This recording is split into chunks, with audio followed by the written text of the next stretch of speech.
The first thing I want to do is defend, justify, support what I said about righteousness and salvation in Isaiah. I made a claim that righteousness and salvation are parallel to each other. They don't have the same meaning, but when God acts in righteousness, it's a saving act. When God saves, he's always enacting his justice. That would be the way the parallel works. One of the chapters where that comes out several times is Isaiah 51.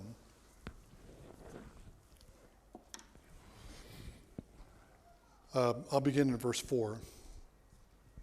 Pay attention to me, O my people, and give ear to me, O my nation. For the law will go forth from me, and I will set justice for a light of the peoples. Set my justice as a light for a light of the peoples. My righteousness is near, my salvation has gone forth. That's one of the places. And my arms will judge the peoples, and the coastlands will wait for me, and for my arm they will wait expectantly.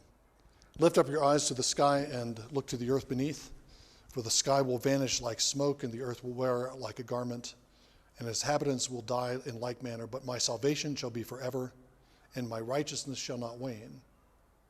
So the first time it's used, my righteousness is near, my salvation has gone forth. Both of them are about God's approach, or the approach of his salvation and righteousness. In verse 6 that I've just read, my salvation is eternal, my righteousness does not wane. Again, parallel ideas which suggest that salvation and righteousness are parallel. And then I'll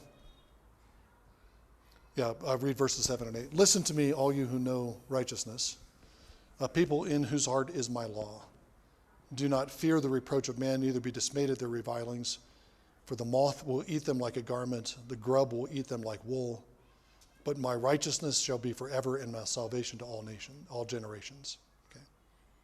So 3 times in that passage, Isaiah 51, 4 through 8, 3 times righteousness and salvation are put in,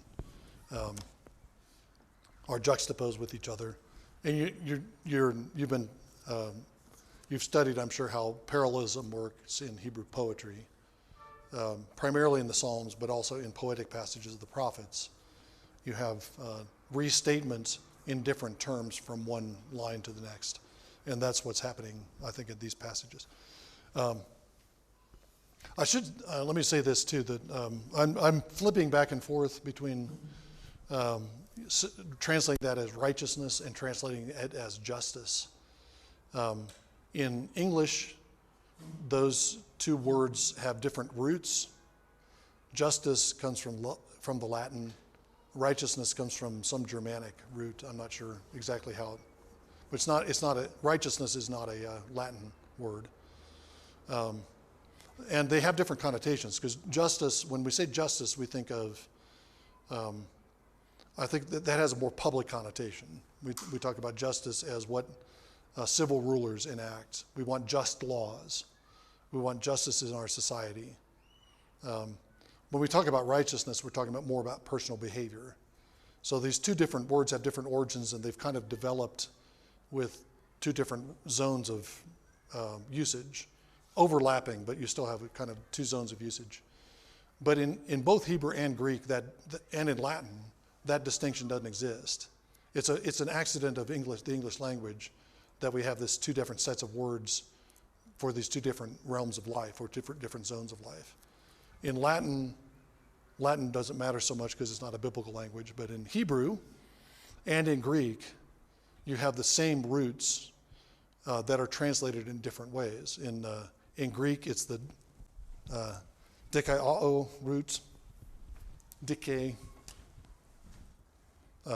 anything that starts out with the dikaosune, dikaiao, other uses of that, dikaios, a righteous one, decay, justice. There's no separate word that could be translated as righteousness. So in Romans, I am sure you realize this. Romans 1, the righteousness of God is revealed from heaven in the gospel. That's dikaosune. The justice of God is revealed. We could translate it that way. Okay. And the same thing is true in Hebrew. The Hebrew term is tzadikah. Tzaddik would be a righteous one. Tzadikah would be justice or righteousness. But again, that same root, thank you, the same root is used. And so I think it's sometimes helpful to switch. You're reading Paul, and when he talks about righteousness, we classify it in a certain realm because that's where righteousness goes in our language. But it's try out what does Paul sound like if you translate those usages as justice. Or in Isaiah, my justice is near. My salvation has gone forth. My salvation shall be forever. My justice shall not wane. Okay, that I think has a different sound to our ear in English than if we translate it as righteousness. So another thing I want to do here this afternoon, still talking about the law in the New Testament. I'm going to take a brief foray into Pauline theology. I know I'm doing this I'm just dipping in the middle of Romans. I understand that I'm not trying to give a full account of what Paul says about the law. But I think this particular section of Romans, in Romans 7 and 8, I think is really illuminating, especially as we think about the kinds of questions that we've been discussing and raising about how what's different and what's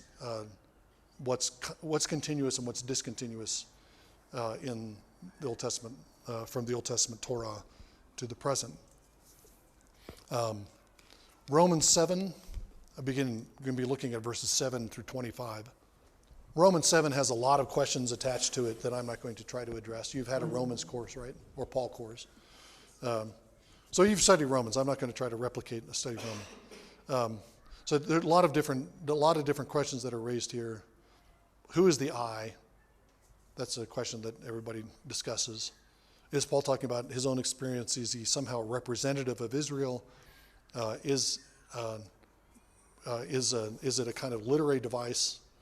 And I think that is it talking about his life as a saved person, or is he talking about his life before he's saved? Is he regenerated or unregenerated? That's a question that is asked to this passage. What I want to focus on, rather than, I think what I'm going to say is relevant to those questions, but what I want to focus on is what I think is central in Romans 7 in its context in Romans. I think what Paul is doing in Romans 7 is, on the one hand, he's defending the law, and on the other hand, he's giving a kind of explanation of Israel's failure to keep the law. That's what I take to be going on in Romans 7. I'll just read through it. I'll make a few comments as I go, and then I want to go over into the beginning of Romans 8, because I think that Romans 7 ends on this high point, but you got to go into the first part of Romans 8 to see kind of the full solution to what Paul's talking about. So, what shall we say then? Is the law sin? That's a question that he's going to be dealing with. He's just talked about. He's talking about the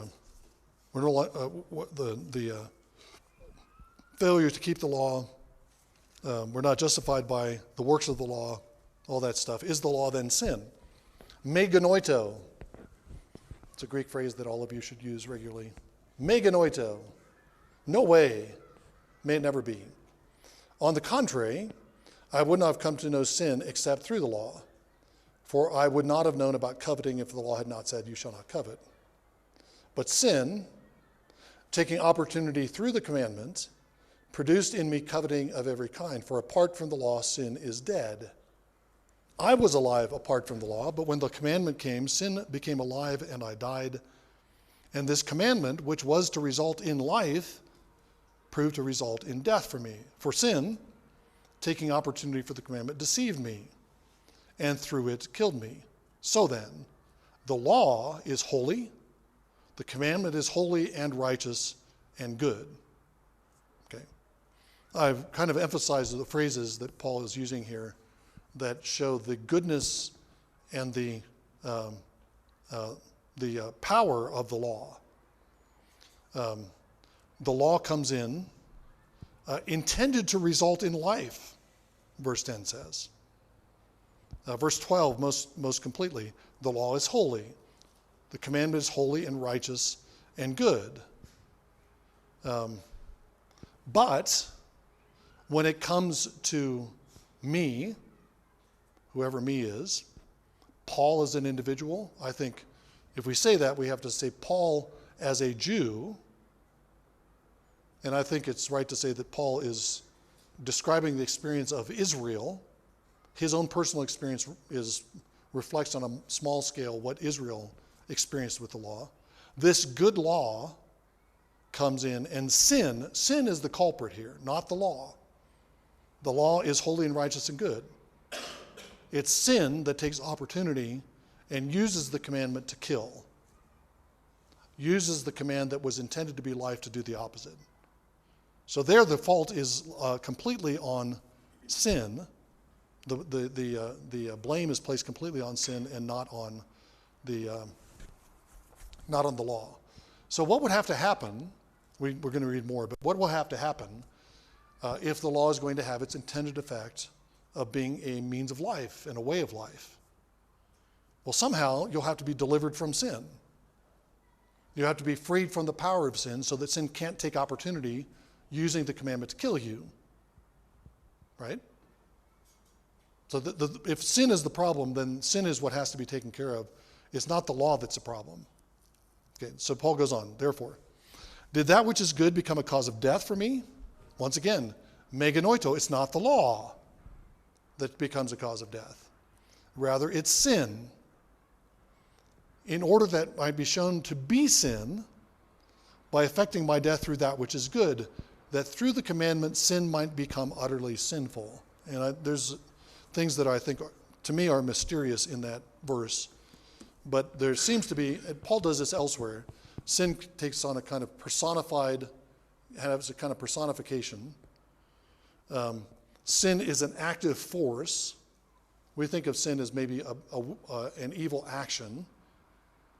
But Paul often talks about sin as kind of this overwhelming force that almost takes on a personal character, that it has intention and action. The fact that sin can come in and take opportunity, how can something like sin do that? It's almost like it's personalized. And I think, in the deep background, I don't think Paul's referring to Satan, but in the deep background, we can say that there is a kind of personal dimension to what he's talking about. So, but why did God allow this to happen? Why did God allow sin to have its way with the law? God gives a good law, and yet sin comes in and commandeers the law to kill instead of to give life. And Paul says the reason is to expose sin, to show sin is completely sinful, because even the very good, holy, and righteous, the just law of God can be abused and turned into its opposite, can be turned away from life to death. So part of what's going on in the history of Israel is not the only thing by any means, but part of what's going on in the history of Israel is the exposure of human sin and the power of human sin. Obviously, this is also the impotence of the law to deal with sin. It can't deal with sin, because if the law could deal with sin, then it would fight back when the sin comes in and tries to commandeer it. It may fight back, but sin wins with Israel. Okay. It's not the law. That's not the problem. It's sin that commandeered the law. And then verse 14 and following, I think Paul is, I take something of a more psychological explanation of this. What is the effect of the law on, let's use Paul as an example. I think he's not talking about, the distinction is not regenerate or unregenerate, I don't think. The distinction is between Paul under the law and Paul having been brought out from under the law and come under the grace of Christ. So his deliverance from darkness to light that happens on the road to Emmaus, that's the distinction. Paul was a faithful Jew, right? He was a Pharisee, but he was keeping the law. He loved the law, as we'll see, but the law has an effect on him. We know the law is spiritual. It's holy, righteous, and good. And now Paul says it's spiritual. But I am of the flesh, sold into bondage to sin. So Paul introduces, he's been describing the law in terms of its goodness and the way that sin overcame it and took it in, was able to direct the law into a death-dealing direction. Now he's changing the term somewhat, but he's making a similar point. The law is spiritual. I'm of the flesh. And so when the law comes to the person in the flesh, there's not a fit, you could say. The spirituality of the law clashes with the fleshliness of the person who receives it. That's describing Paul. It's describing Israel that received the law at Sinai. Israel is in the flesh. They're living in Adam. They're not yet brought out of the old Adam into the new Adam because the new Adam hasn't come yet. So what does this do? What happens when a spiritual law comes to somebody who's in the flesh? That which I'm doing, I do not understand, for I'm not practicing what I would like to do, but I'm doing the very thing I hate. But if I do the very thing I do not wish to do, I agree with the law, confessing that it is good. So then, no longer am I the one doing it, but sin dwells in me. For I know that nothing good dwells in me, that is in my flesh. For the wishing is present in me, but the doing of it is the good is not. For the good that I wish I do not, but I practice the very evil I do not wish to do. But if I am doing the very thing that I do not wish, I am no longer the one doing it, but sin dwells in me. He said the same thing a couple of times there. Okay. When the law comes, it divides Israel. Even those in old Israel who loved the law were still in the flesh. And so the law being spiritual divided them. The law didn't give them the power to obey it. Okay? They weren't yet in the spirit, and so they didn't have the power to fulfill its righteous requirements. And it put them in this kind of schizophrenic situation, this double personality. Internally, faithful Israelites loved the law, but they realized they couldn't fulfill the requirement of the law. And so there's this anguish that Paul describes, this anguish of being a lover of the law in the inner man, but not being able to do it. And there's also, notice, there's a kind of exoneration even of the I, whoever the I is. When a fleshly person receives the law and still sins, the law is good, and the fleshly person might love the law and want to do the law, but he's incapable of doing it. Why is it he's incapable of doing it? Because of him? Paul says no, it's because sin is still dwelling in him. Sin is overwhelming the goodness of the law. There's a kind of sin becomes the, I don't want to say, I'm not saying that Paul doesn't think that sinners are responsible for their sin, but there is a kind of deflection of responsibility to the force of sin, the power of sin. Okay. So I find the principle of evil that is present in me, the one who wishes to do good. I joyfully concur with the law of God in the inner man, but I see a different law in my members of my body, waging war against the law of my mind and making a prisoner of the law of sin which is in my members. Wretched man that I am, who will set me free from the body of this death? The situation of fleshly people under the law is miserable and wretched. Okay? And that's Israel's situation. It's Paul's situation until Jesus delivers him from that situation. Insofar as he loves the law, he's still not able to do it. So thanks be to God through Jesus Christ our Lord. So then, on the one hand, I myself with my mind am serving the law of God. On the other hand, with my flesh, the law of sin. And then the first part of chapter 8 elaborates on that thanksgiving at the end of chapter 7. What has to happen? If you have a spiritual law that kills rather than gives life to fleshly people, the law is spiritual already. The law is good already. The problem is not in the law, the problem is in the people. And the people have to be delivered from flesh. They have to be delivered from the power of sin, and then the spiritual law comes to them, and they can keep, in Paul's terminology, they can keep the righteous requirements of the law by the power of the Spirit. So what Jesus does, at least in this context, what Jesus does has less to do with changing anything in the law than with changing the people who receive the law, so that the purposes of the law can actually be fulfilled. So verse 1 of chapter 8, there is now therefore no condemnation for those who are in Christ Jesus, for the law of the Spirit of life hath set you free from the law of sin and death. You're no longer under the reign of death. You're no longer under the reign of sin. The Spirit has set you free. So the situation described in chapter 7, where sin overwhelms and has overwhelming force, the situation he describes where the fleshly man receives the spiritual law, that's no longer the case with those who are in Christ. Because those who are in Christ have received the Spirit and have become spiritual. I mean, Paul elsewhere makes the situation more complex, like Galatians 2. Galatians 2. End of Galatians 2. The life I live in the flesh, I live by faith in the Son of God who died and gave himself for me. Okay.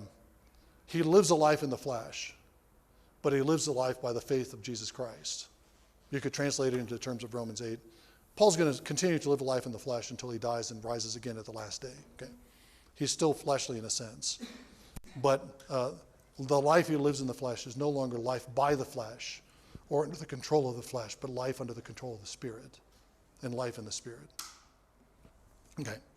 So that's what Jesus has done by his death, resurrection, ascension, the gift of the Spirit. He's delivered us from the power of the flesh, from the power of sin, from the power of the devil. And the result is, verse 3, what the law could not do, weak as it was through the flesh, God did. Okay. This is what I was saying earlier from Romans 7. The law doesn't deliver from flesh. The law doesn't overcome the power of sin. The law is weak because of the flesh. It creates this divided situation, the anguish that Paul experiences, Israel experiences. But what the law cannot do, weak as it was through the flesh, God does, sending his Son in the likeness of sinful flesh. As an offering for sin, he condemned sin in the flesh. He condemned sin in the flesh of Jesus. So God does something that the law could not do. The law is weak, not because of flaws in the law. The law is weak because of the power of sin and the fleshliness of Israel. But what God did is condemn sin in the flesh so that, verse 4, this is the climax, I think, of this part of the argument, so that the righteous requirement of the law, that's the requirement there is another dikaioma, it's another dik root. The righteous requirement of the law, or the just requirement of the law, might be fulfilled in us who do not walk according to the flesh, but according to the Spirit. So what Paul's describing here is, again, a change in the people who hear the law, not a change in the law per se. Again, that's not the whole story of the New Testament, because there are other places that talk about changes in the way the law operates and the way, the things that we don't do in the Old Covenant people did, we do them in a New Covenant fashion. But here, Paul's emphasis is on the weakness of the law because of the flesh, the danger of the law because of Israel's flesh, and then what God does is to deliver us from flesh and from sin and enable us to walk in the Spirit. Okay. And those who are walking in the Spirit do what the law always demanded. Okay. It's the Spirit of Jesus. So walking in the Spirit is also walking in following Jesus.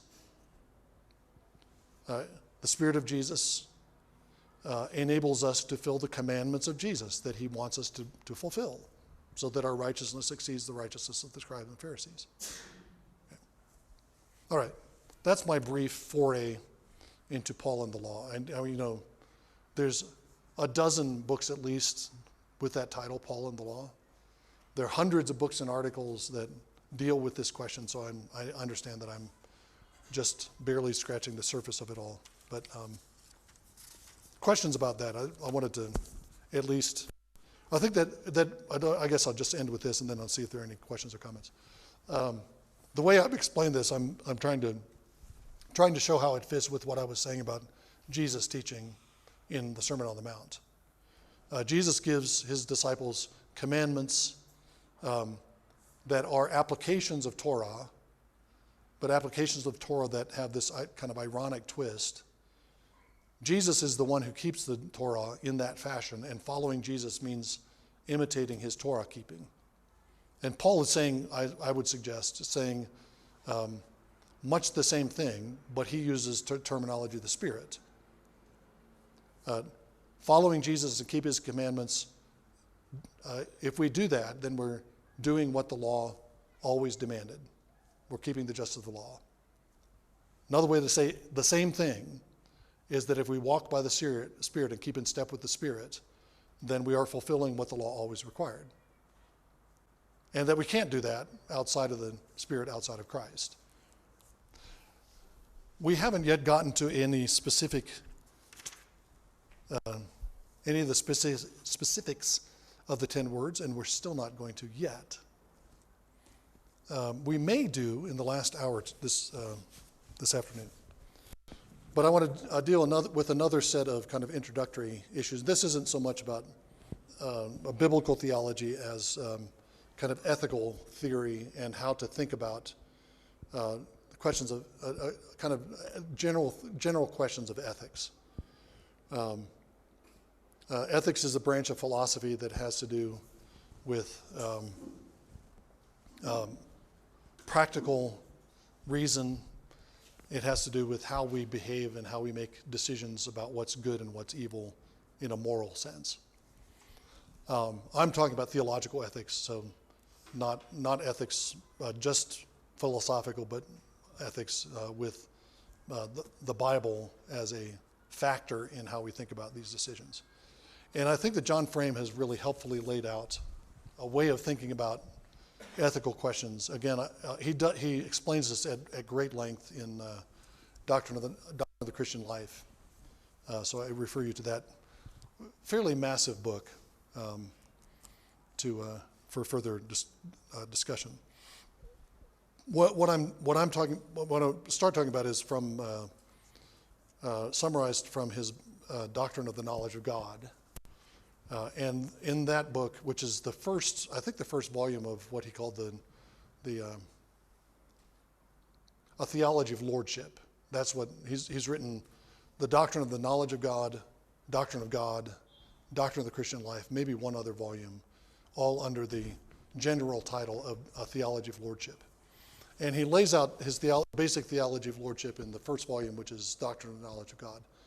And he summarizes what the Bible teaches about God's lordship under 3 headings. Everything comes in threes in Frame, as you probably already know. To say God is Lord is to say he is in control.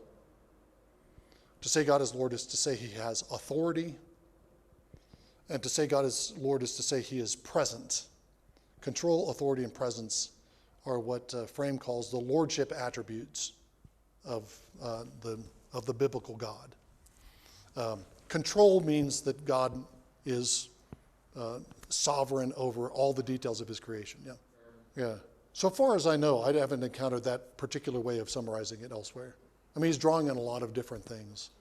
And the triadic framework, framing comes partly from Van Til. But as far as I know, Frame is the one who formulated this way of thinking about it. So when we think about control, God is providentially in control of everything.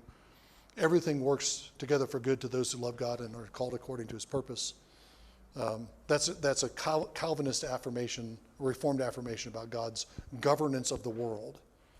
Everything in the world, every detail of the world is under his governance. Nothing happens that surprises God.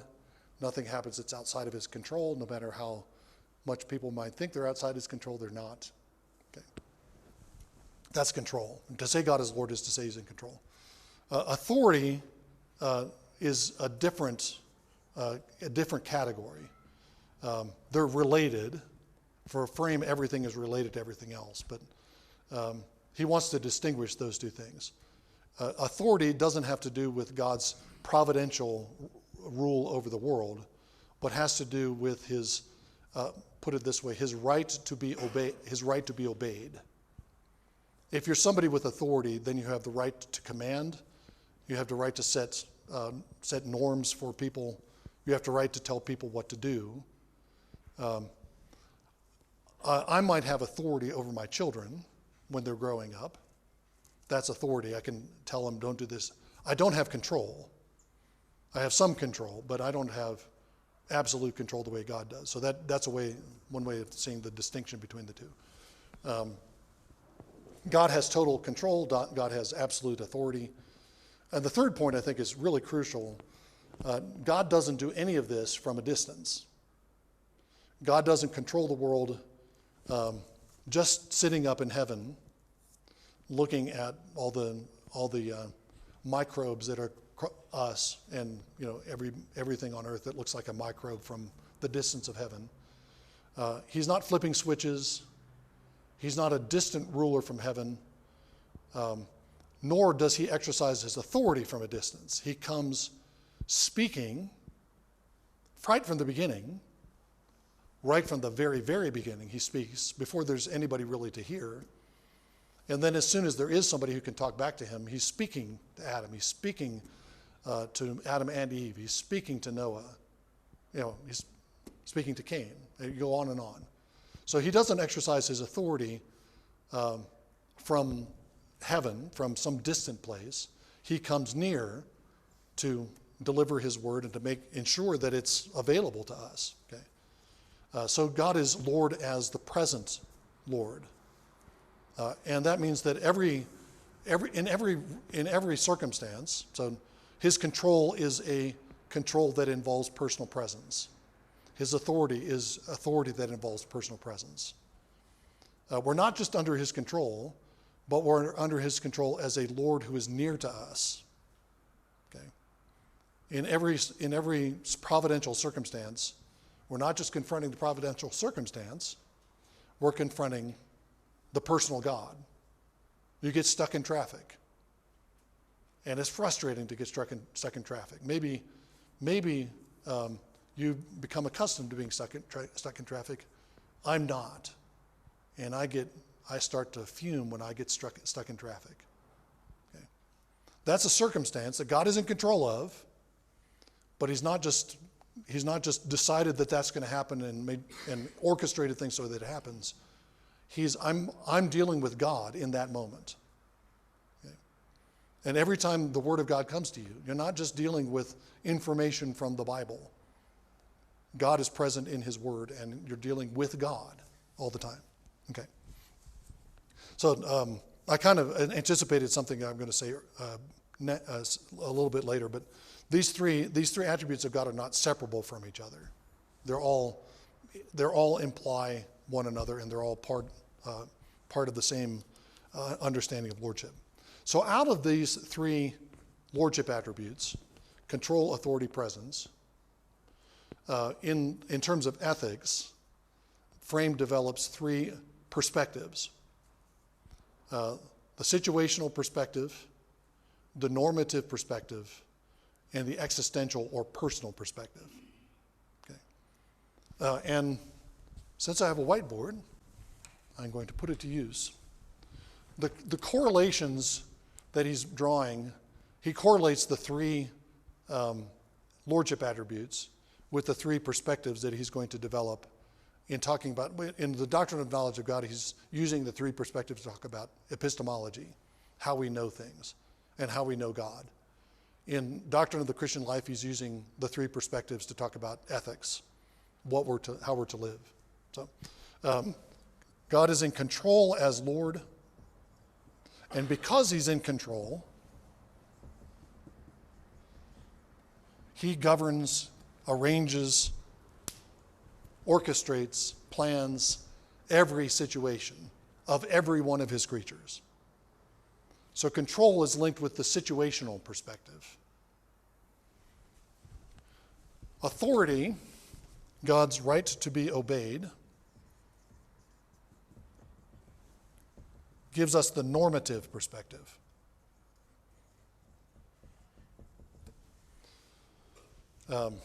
Norms mean rules.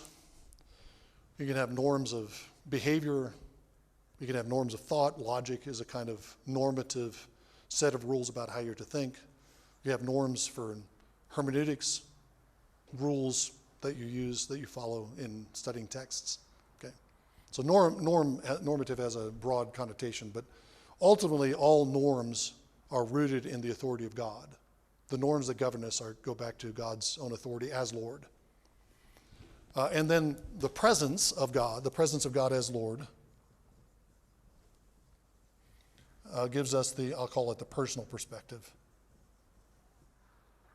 Let me elaborate a little bit more before trying to disentangle how to talk about this.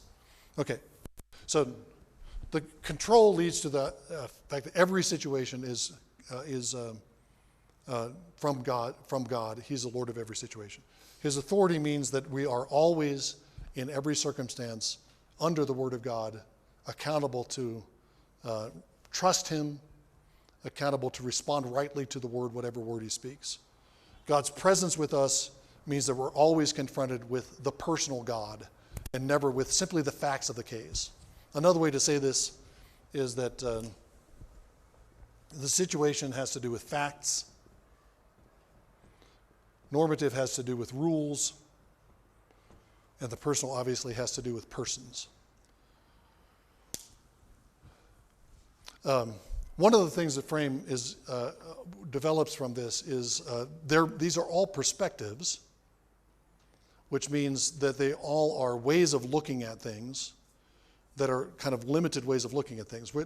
This is something that both Frame and Vern Poythress talk about a good bit. In one sense, all human knowledge is perspectival because our knowledge is always knowledge that we have. And we are limited, okay? And so all our knowledge is from the perspective of each of us individually. I have a certain amount of knowledge that I've gained that's different from whatever knowledge you have. There's going to be overlaps, but they're going to be different. And we're going to look at things differently, okay? So everything is looked at from a perspective. This is a kind of a disciplined way of bringing that fact of human finitude into our thinking. So each of these is a perspective on the whole of a situation, which means that if you're saying each of these is a perspective on the whole situation, each of these perspectives encompasses the other perspectives. Okay, that is not just sounds; it actually is very abstract. So let me try to explain what I mean by that. You start with the situational perspective. What are the facts of the case? And we want to understand what the facts are. But if we're thinking rightly about the situation, then the norms are part of the facts, because one of the most crucial fact in any situation is the fact that God has spoken. The fact that God has spoken His word in human flesh in the last days and come to redeem us. Okay, so you can't think about facts without introducing issues of norms, and you can't think about facts without introducing issues of persons, because persons are part of every situation. Even if you're in a situation where you are the only human person, you're always in personal interaction with God. So you can't leave off the personal perspective or the personal dimension of any situation. Okay. We can think about from the perspective of the normative. I think a lot of Christians, when they're thinking about ethics, latch onto the normative and don't think that the situational and the personal really are essential to thinking Christianly about ethics. And I think Frame is right that that's a mistake. Think about it this way. What are the rules of our behavior? What are our norms? Well, obviously the Bible is our norm. But how do we know what part of the Bible to apply? Thou shalt not eat from the fruit of the tree at the center of the garden. In the day that thou eatest therefrom, thou shalt surely die. I just went into King James Biblese, I'm not sure why. Okay. Don't eat from the tree in the center of the garden. Don't eat from the fruit of that tree. Okay. That's a rule. That's a norm. That's a command from God. But Adam and Eve can't know how to obey that command unless they know something about the facts of the situation. Where is the center of the garden? What's a tree? What's fruit?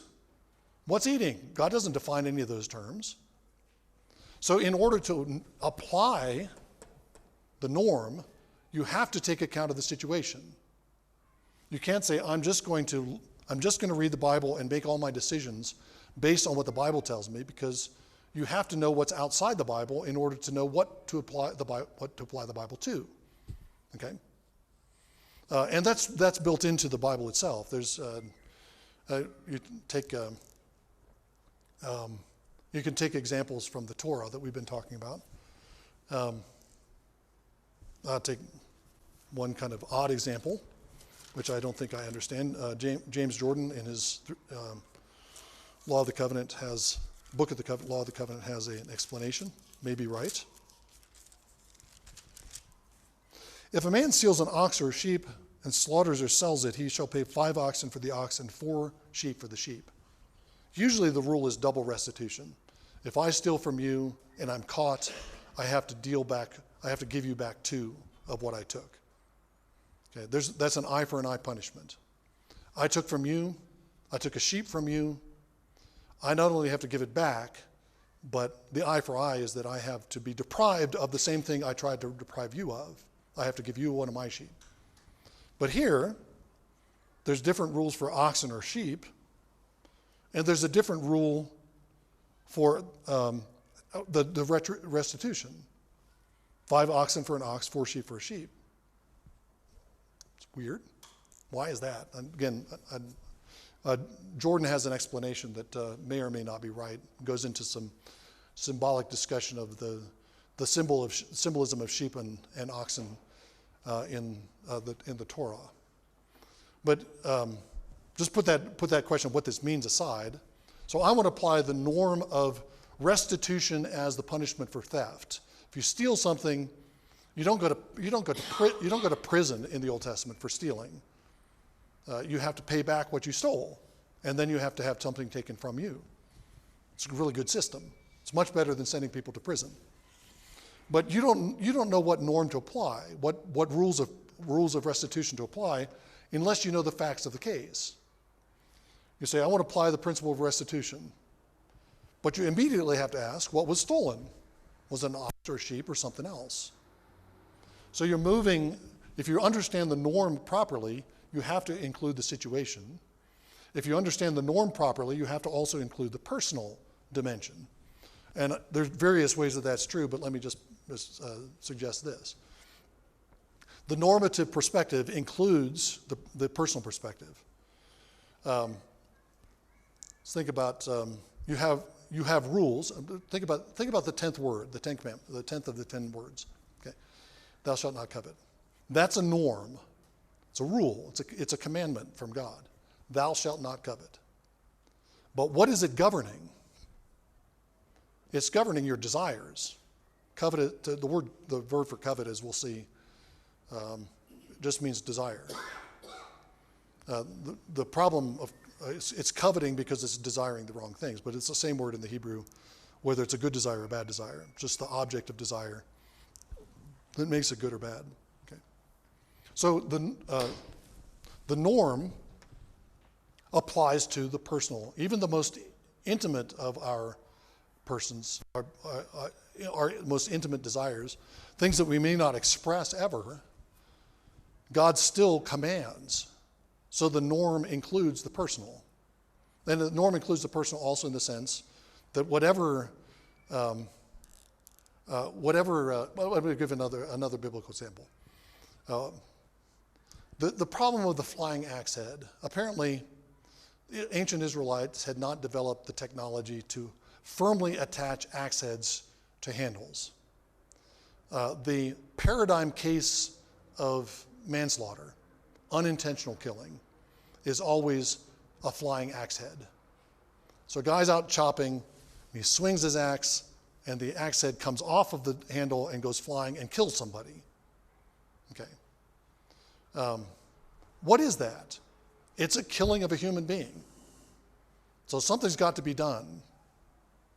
There is no killing ever of human beings in the Bible that's just brushed off and treated as okay.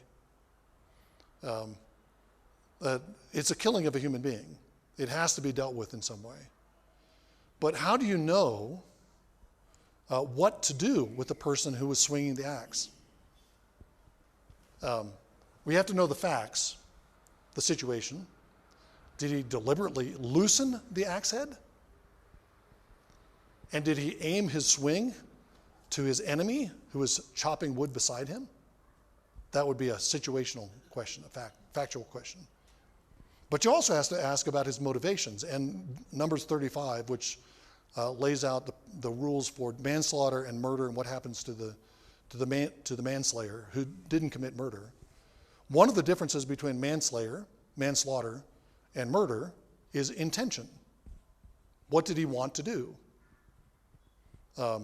If somebody plans to kill, that's murder. If somebody lies in wait to kill, that's murder. That's action, but it's also intention. But if somebody's just swinging an axe and it accidentally flies off and kills somebody, he doesn't intend to kill anybody. So the personal desires and plans and purposes, the goals and intentions and motivations of the person are part of how you apply the norm. You have to apply the norm in light of the situation, the facts. You have to apply the norm in light of the persons involved and their motivations and intentions. Okay. And you can start with the personal, and the personal also opens up and encompasses the situational and the normative. We can think about if you start thinking about what are my desires, what are my purposes in life, that's a starting point for your reflection on a particular topic. Let's think about vocation. How do you decide what to pursue as your ultimate vocation in serving the church? That's a personal question. It's a question of motivations and desires. Okay. But in order to answer that, you can't stay just with the personal dimension. You have to ask, what does God command? Because there are going to be certain desires you might have that God forbids, or there might be certain desires you might have that or your desires that are encouraged by positive commandments. And then you also have to take into account of the situation. I might desire to be an opera singer. Okay, that's my goal in life. That's my deepest heart desire. Okay, but then there's the simple fact that I don't have the voice for it. Okay, when I was a teenager, my aspiration was to play in the National Basketball Association and be a professional basketball player. The fact was, I was nowhere ever near good enough to come even close to a major college basketball player. But I had this desire. But the facts of the case had to be taken into consideration in order to check whether the desire was fulfillable, whether it was possible for me to fulfill it. Okay. So all of these are intertwined with each other. And to think about ethics properly, to think about moral decisions properly, we have to think in all of these different dimensions. Let me give a couple of somewhat contemporary examples. What about abortion? What do we say biblically about abortion? There's no really explicit command or prohibition of abortion in the Bible. I think Jordan makes a good case that the law of fighting. Two men are fighting, and I'm not finding the passage. Two men are fighting. Oh, there it is. Verse 22 of Exodus 21. If men struggle with each other and strike a woman with child so that she has a miscarriage. A pregnant woman is somewhere nearby the fight. Yet there is no further injury. He shall be fined, the man who struck her shall be fined, as the woman's husband may demand of him, and he shall pay as the judges decide. But if there is further injury, then you shall appoint as a penalty life for life, eye for eye, tooth for tooth, hand for hand, foot for foot. That's the lex talionis. Burn for burn, wound for wound, bruise for bruise. So Jordan's argument, and I think it's compelling, is that the first situation is two men are fighting. There's an accidental, you accidentally bump into a pregnant woman that causes her to miscarry. And in the first situation, there's no further injury. She has the baby earlier than she should have, but the baby doesn't die, doesn't kill the baby. And then he's still subject to fine because he's done a wrong to the woman and to her husband. Okay. But if there is injury to the woman, okay, men are fighting, one of them bumps into a pregnant woman, she goes into labor, and she dies in childbirth. That's injury. And in that case, a fine isn't going to do it. There's eye for eye, tooth for tooth, life for life. Okay. There's or let's say that she goes into labor, the child is stillborn. The child dies. That's injury. And that's an injury that I think comes under the lex talionis. That's Jordan's argument. He elaborates that more in the Book of the Covenant. I think that's compelling. And then you reason, if it's the case that accidentally causing the death of an unborn child comes under the lex talionis, life for life, eye for eye, tooth for tooth, how much more if you deliberately dismember an unborn child? How much more does that deserve punishment and prohibition? Okay. So this is the closest the Bible comes to an explicit statement about abortion, and that's not. I think that's compelling. There are people who read this passage and don't see a prohibition of abortion for various reasons. But we do know, everybody agrees, that the norm is that we may not kill innocent human beings. As we'll see when we get to the sixth word this week, there are certain kinds of killing that are permitted by the law, and we'll have to explore those. But you don't just go out and kill people. You don't go out and kill innocent. I'm not saying innocent in a theological sense. I'm talking about innocent in a civil sense. You don't go out killing unborn babies just willy-nilly. Well, you don't go out killing people willy-nilly. So there's the normative perspective. And then if you're applying the sixth word to abortion, the question becomes, to some degree, a factual one. Is the unborn child a human? Does the unborn child count as a person who deserves the protection of that law? And I think the more we have learned about unborn babies, and there has been a great deal of advance in our understanding of what's happening to fetuses in the womb. The more we learn, the more we realize that they are immature, undeveloped human beings. Okay? They feel pain from a very early age. They're developing various kinds of bodily systems. The very fact that they have a human body is ethically significant, right? They are not animals. They are not, as the pro-abortion rhetoric suggests, they are not pieces of tissue. They are not the mother's body.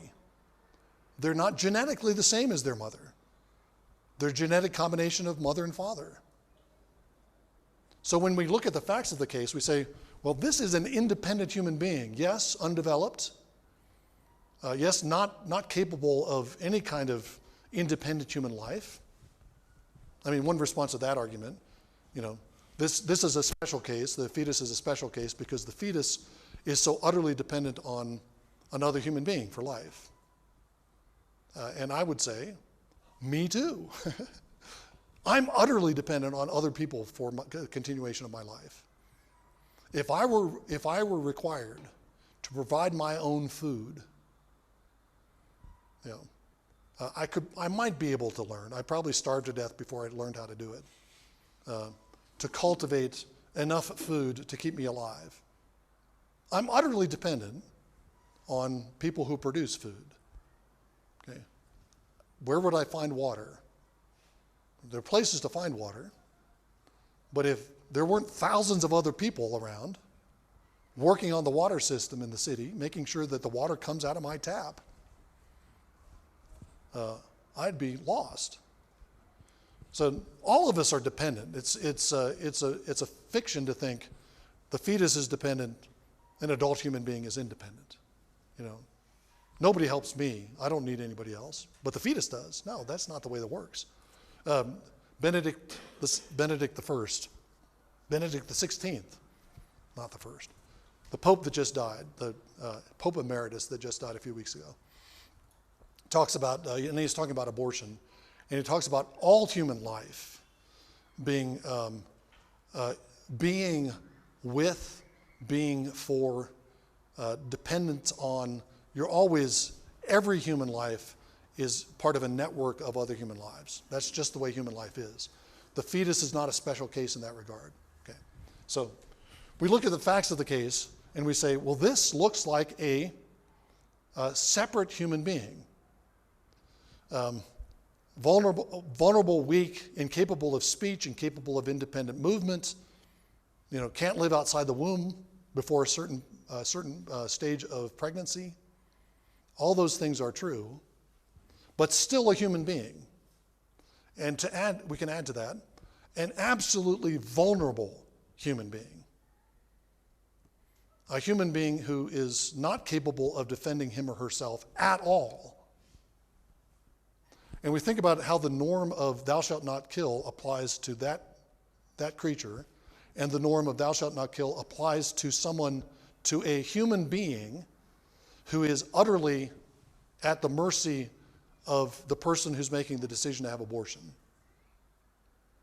God takes special care of vulnerable, weak people. And to think that thou shalt not kill doesn't apply to the fetus because the fetus is too weak to earn protection. It's the opposite of a biblical way of thinking about it. The biblical way of thinking about it is the fact that the child is so vulnerable is an additional argument for protecting the child. Okay? So we look at the norm. I start out illustrating. I got caught up in talking about abortion. Let me say one last thing. I'll leave that for last. If I forget to say what I was just thinking, somebody shout the name Robert Jensen and I'll remember. Okay.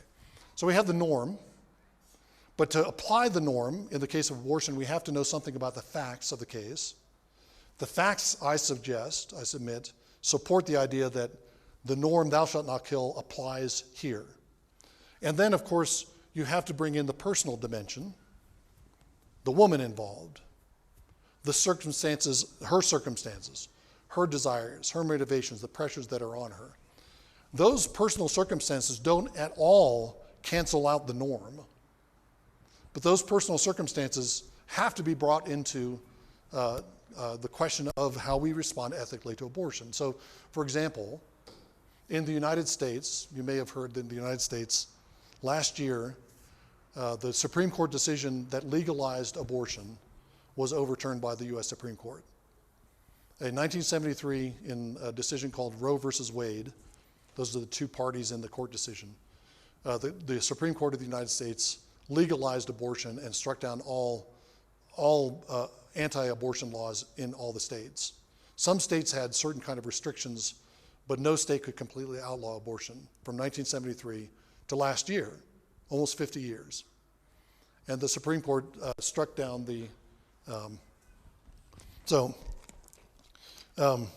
that law has been overturned. Some states have passed laws that prohibit abortion except in some very narrow circumstances, like when there's an ectopic pregnancy, the fertilized egg is in the, that would kill the mother if the pregnancy were allowed to continue because the child would get too big for the fallopian tubes, right? Sorry. So there's some states that have made a very narrow rule, but if those laws are enforced, then those states are going to have many women who would have gotten abortions under the old law that now, unless they're going to get illegal abortions, go out of the state.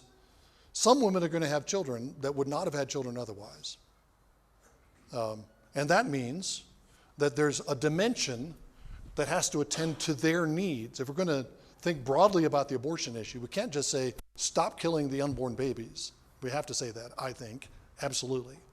Stop killing the unborn babies. But we also have to say, what's the alternative? How do we care for the babies who are not going to be aborted? Do we have ways of doing that? Is the church stepping up? And in a lot of, over the last 50 years, the church and other organizations in the U.S. have done a massive amount of care of pregnant women. Adoption agencies have been created. All kinds of care for women who are having children that they didn't think they could afford to have. How do you support them? So that dimension of their personal life has to be taken into consideration if we're going to think about abortion broadly. Another example, again, the point is to show how all of these different perspectives involve each other. You can't just take one or the other of them. Let's think about the question of war.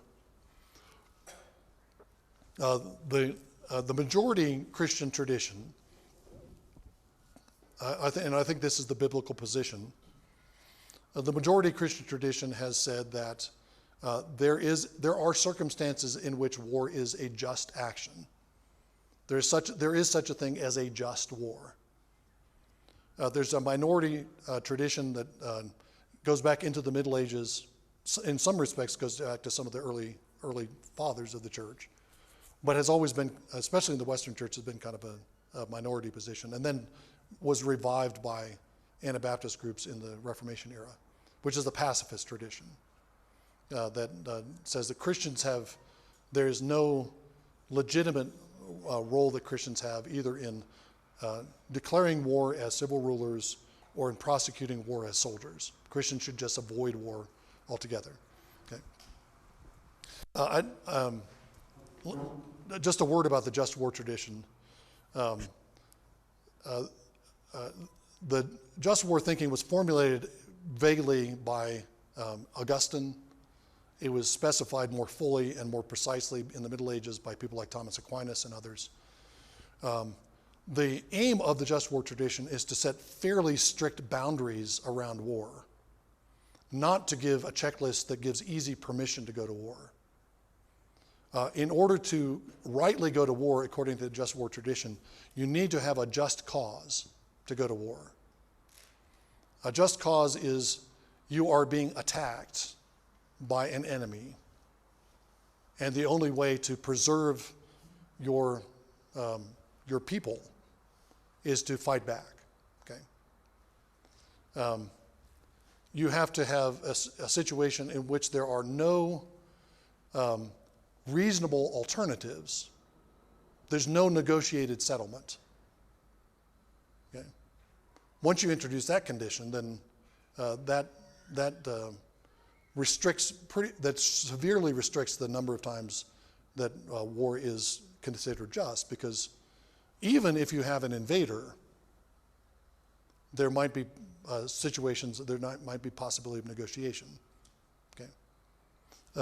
Sometimes those negotiations, you might have a negotiated settlement that actually ends up destroying. When you think about the situation of France invaded by the Nazis in World War II, they came up with a kind of negotiated settlement.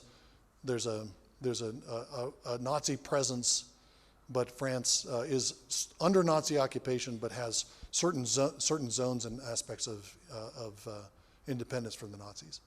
But that's a very severe settlement. And you have to have a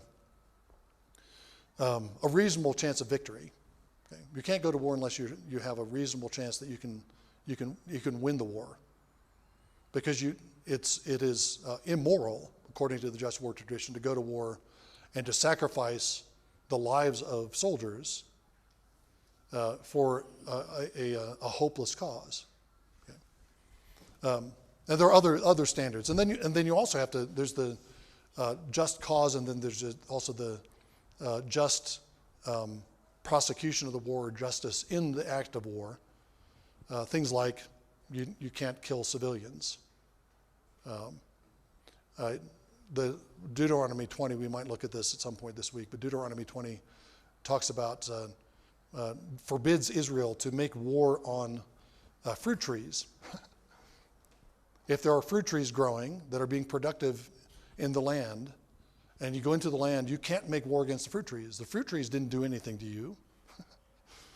So you can't. That means you can't wage total war.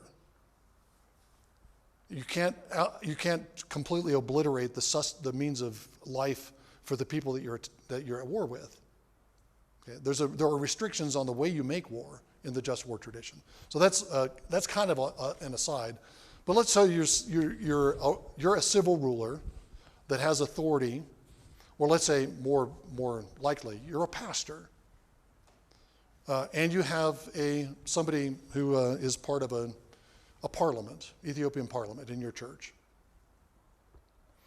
and a question of going to war comes up, maybe a continuation of the war in the Tigray region.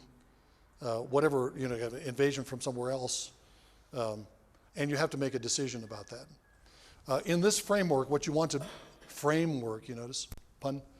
In this framework, you have to take into consideration the norms. What does the Bible say about what makes a legitimate act of war? You can't apply the norms unless you know the situation, the political situation. You can't just go to war for anything. I think the commandments of Jesus that talk about absorbing insults apply to civil leaders as much as they do to private citizens. I wonder how many. I haven't tried to calculate this, but I wonder how many wars could have been prevented if civil rulers had simply ignored or turned the other cheek to insults from other civil rulers, from other nations.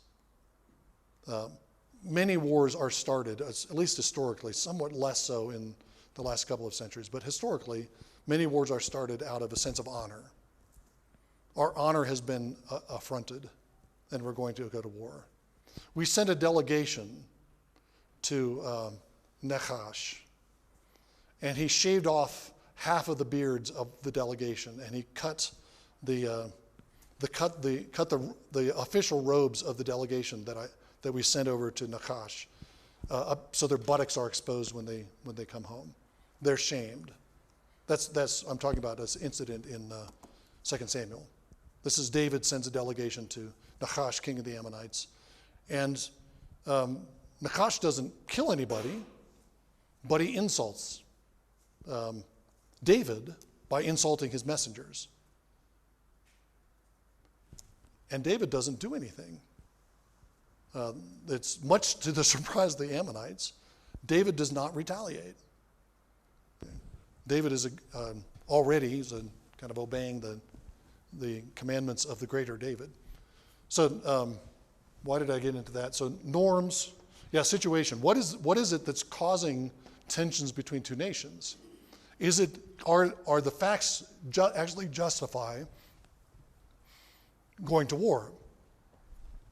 So the norm, in order to apply the norm, you have to take account of the facts. In order to apply the norm, you have to take account of the persons. Who are you going to put in the front lines? What costs? What cost and what human cost is there to this war? So all of these have to be brought into consideration. If you're a civil ruler making the decision, if you're a pastor advising someone, you can't just go to the Bible without knowing something about the situation that you're applying it to, and you have to consider how this affects the lives of the people that are involved. Okay, one last point under this summary of frame, and then I'll pause for questions. One of the problems, frame says, of non-Christian ethical systems, and sometimes of Christian ethical systems, is that they highlight or absolutize, I'll use the word absolutize, one of these dimensions, one of these perspectives. That is to say, everything becomes situational. Back in the 1970s, situational ethics was popular.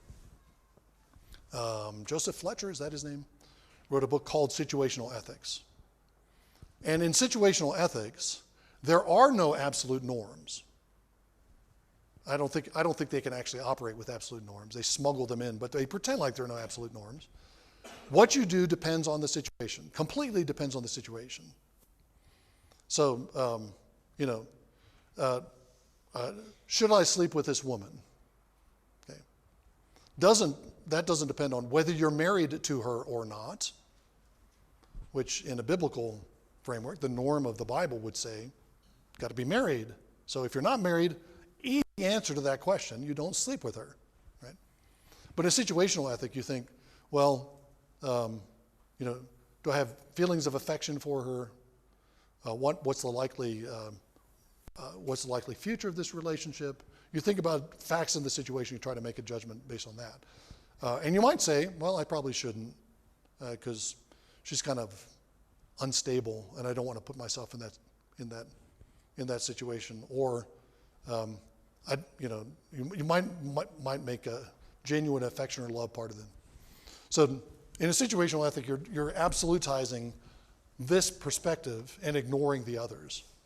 As I say, I don't think you can actually do that. So, if you know, you might have heard of the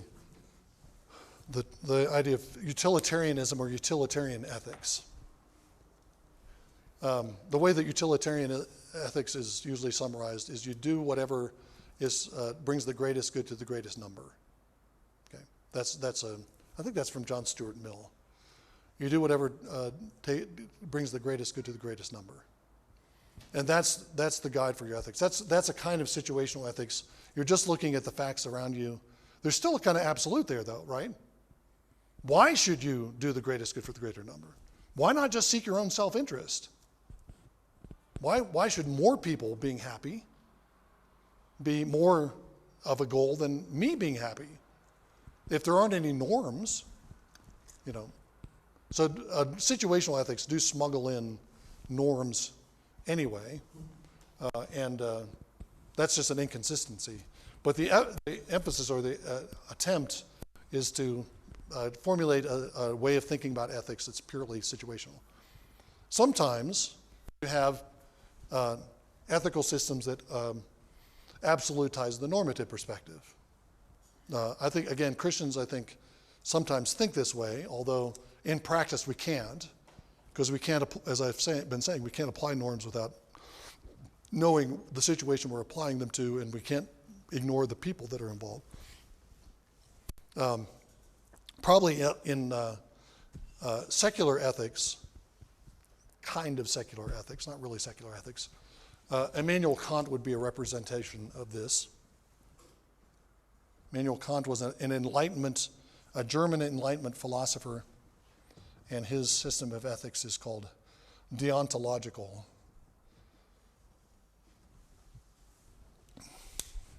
Because deontological refers to, describes there is an absolute norm.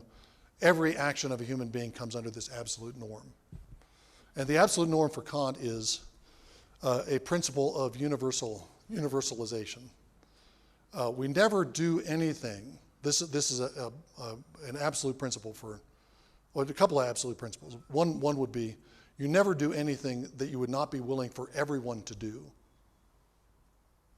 You never adopt an ethical principle unless it can be an ethical principle for everyone. That's an absolute norm of all human behavior. Or Kant also says things like, you never treat other persons as means to an end. Human beings, persons are ends in themselves. That's an absolute norm that governs all situations and all persons. And in frame system, again, the normative, that's a kind of absolutizing of a normative perspective. But you still have to take account of situations. You have to still think about, if you're saying, I won't do anything I won't adopt any ethical principle unless I can universalize it and make it a principle for everyone. You still have to kind of run the thought experiment What if everybody did? What would happen if everybody did what I plan to do? And then you're talking about facts. You're no longer talking about simply rules. You're talking about facts. So a deontological ethic like Kant's can't fully work without consideration of facts or situations. I said in passing, Kant is kind of a secular ethicist, but in Kant's philosophy and in his ethics, none of it works unless you have a divine being that kind of holds everything together. And Kant is not clear on who he thinks that divine being is. He tends to translate Christian doctrine into philosophical concepts. In his religion within the bounds of reason alone. That's the name of one of Kant's treatises. And Kant says he looks at the early chapters of Genesis, the fall story. He doesn't think that ever actually happened. He doesn't think there's a real Adam and Eve. He doesn't think there was ever any tree. But he draws out of those that narrative, which he thinks is just a kind of symbolic narrative. He draws out the idea of radical evil. So there's a kind of theological commitment in Kant, but it's not overtly Christian. And his system really doesn't work unless you have that theological dimension. And then there are ethical systems that absolutize the personal dimension. You could talk about existential ethics, popular again in the 20th century, like utilitarianism and situation ethics. What is existential ethics? The existential ethic prioritizes or absolutizes the authenticity of the human person and the person's achievement of a full humanity. And that might take the form, for example, of renouncing social conventions, because social conventions the way other people live pressures me to act like everyone else. Okay, but that's inauthentic. That's not an authentic kind of existence. And there's a truth to that, right? If you go to church in the southern United States, because everybody in Birmingham, Alabama is a Baptist, and you go to church because your neighbors do and it's the thing to do, but you don't have any commitment to Jesus, that's not authentic Christianity, right? You're doing it in order to maintain some kind of social respect. So there's a sense in which you certainly you don't want to do things because of the pressure of social conventions. You don't do things just because everybody else is doing it. But in existential ethics, that might mean, for example, the institution of marriage is an inhibition on authentic human sexuality. It channels the wonderful variety of human sexual expression into one very narrow slice, heterosexual marriage. And that's, all of the discussion these days about, we'll talk about this when we talk about the seventh commandment in more depth, but all the discussion about transgenderism, all the discussion about homosexual desires. To be the authentic me, I need to have sex with men. I'm a man, I need to have sex with men to be the authentic me. And if you try to force me not to, then you're forcing me into an inauthentic existence. I can't be me. The inner me is a woman. And so I'm going to say, I am a woman. And you can't force me to conform to male standards of dress or appearance or whatever. That would mean that I would be inauthentic to myself. I'm betraying my deepest self. That's a form of existential ethics. So you can see how widespread this kind of thinking is. I don't know if it is here, but it certainly is in the U.S., especially among American elites. But I mean, that's wrong in all kinds of ways. But the point I'm making with in terms of Frame's outlook, what's wrong with this is that at a basic theoretical level, it's absolutizing this perspective, and it's ignoring norms. It's ignoring certain kinds of facts.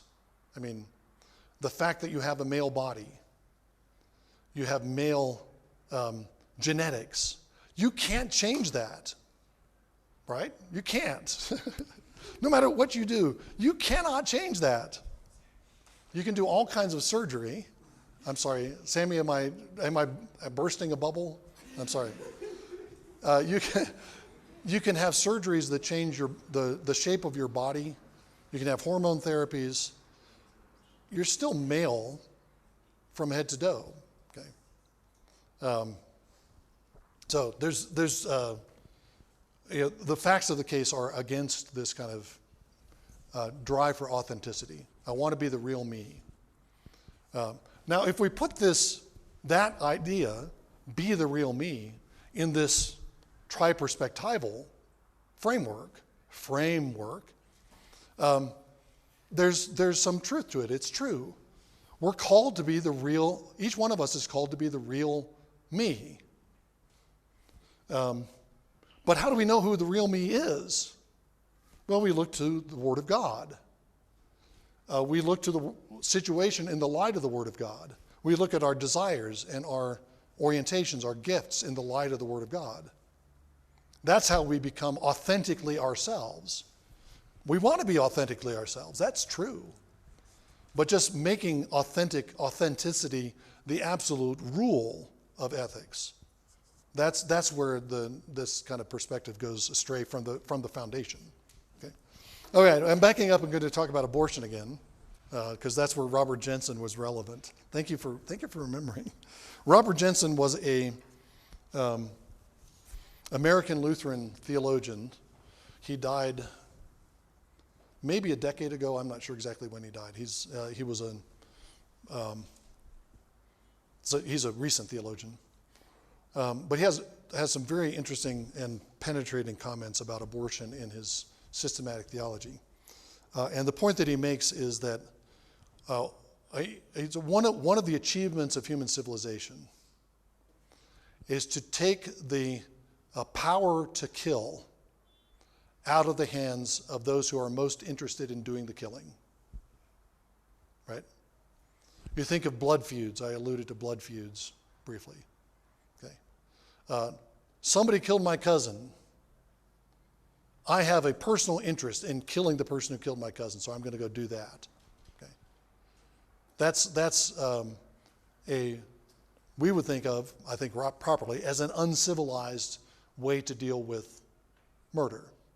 The civilized way to do it is to put the decision about what happens to the killer in the hands of somebody who is applying the law in an impartial fashion, who will take account of all these perspectives, the norms and the situation and the persons. Okay.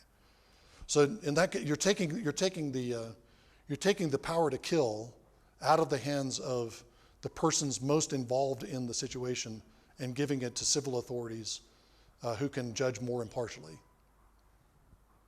Abortion is the opposite movement, because abortion gives the power to kill into the hands of the most interested parties. The woman who has an unwanted pregnancy.